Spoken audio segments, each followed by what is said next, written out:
Hey guys, welcome back to the Micro Dairy Farmer channel. It's Michaela here. I think today I have a good idea for a video. It will be the steps to take to get a raw milk permit in the state of Pennsylvania. That's where I am, and I figured this might help somebody since it was a little bit difficult for me to figure out. And I can get talkative, so I'm gonna just try to get right through it. I guess I'll tell you how I did it. You don't have to do it the same way. And this is just how I got a permit. I'm not saying that a raw milk business is the way to go. And I did it from scratch on my property here, where it'd be a lot simpler if you're already a dairy farm. You know, I already have a setup. So, step one, I guess instead of telling you what to do, I'll just tell you the steps that I took. The first thing I did was reach out via multiple online forums to different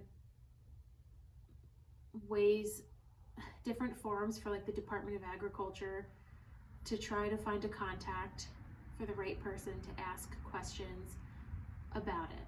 So I was able to find who would be my specific inspector and have a conversation with them and kind of just ask questions and any advice if they had any to help me out. So that was crucial.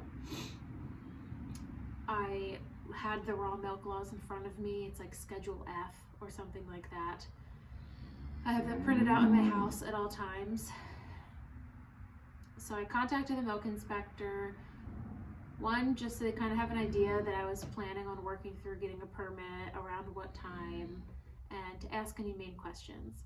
The second thing I did was reach out to the dairy supplier and dairy dealer that I know and have a relationship with, and said, I need to get together a milk house for grade A, inspection passing and all of that. And they actually had somebody come out and meet with me to go over, you know, the tack room that I turned into a milk house, which you can see on one of my earlier videos, the first video I ever posted. And then he answered my questions about the fact of what I needed, and basically confirmed. I knew, but I just needed it confirmed I knew because I'm from a dairy farm.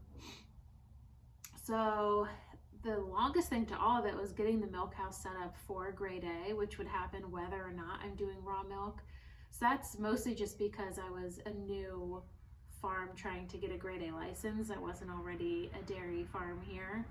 And then other than that, so that took a while, and that I needed to do to get the cows here because I couldn't milk them without a place to clean the equipment and hang it and handle the milk. Now, basically the step to get the permit from there. So those were kind of the two slowest parts.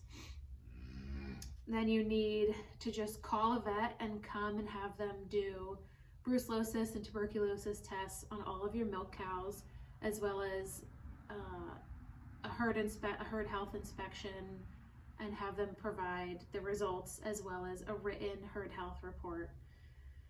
And then that will be repeated every year.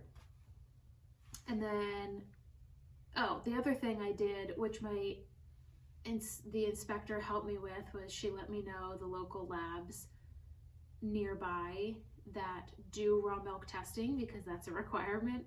And I was able to figure out which farms that are selling raw milk in my area, which lab they're using, to just narrow it down and make it easier. So I got in contact with them, let them know, they confirmed that I was in their area, they would be able to test me on a regular basis, so I got that set up as well.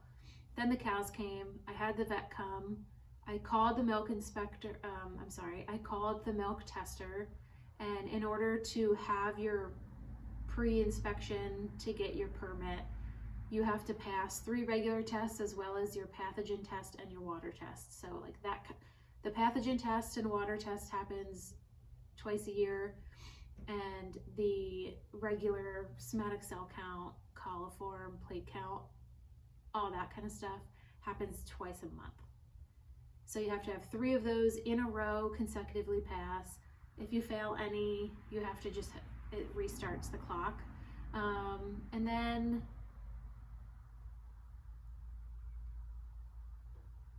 that was it. Once you have the vet paperwork done, the milk testing paperwork done, the milk house is set to grade A standards, you call your inspector, have them come out, and as long as you pass, they say, like, you'll get your thing in the mail, but this signed inspection forms shows that you can start selling. So that's it. It sounds way simpler when I'm talking about it in the past tense. It was a little bit stressful, but in the end it wasn't that bad. And besides having to remember to call the vet every year, the inspector comes on their own, the tester just has me in their regular schedule. I don't have to think about it now that I am rocking and rolling. So I hope this helps you. If you have any questions, leave them below. And again, I'm not suggesting raw milk is the end all be all farm business wise. I'm new and I'm still figuring it out. So we'll see you guys next time. Thank you so much for subscribing. Please subscribe if you haven't, and I'll see you in the next video.